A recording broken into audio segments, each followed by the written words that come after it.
ओम श्री साईराम। परम आराध्य परम प्रेममय परम करुणामय जगज्जननी साई मां चरण कमल कोटि कोटि प्रणति जणई आरंभ करिबा भगवान का दिव्य संभाषण संगृहित किछि उपदेश।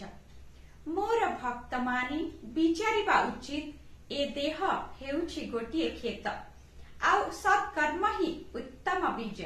हृदय रहित साहाय्य ए खेतरे तुमे प्रभु नाम कर्षण कर स्वयं ईश्वर को ही पाइब फसल भावरे।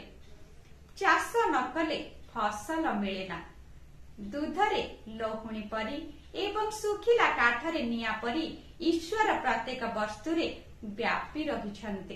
एथिरे पूर्ण विश्वास रख जेतिके दूध सेही अनुपातरे ही लोहुणी मिली थाए।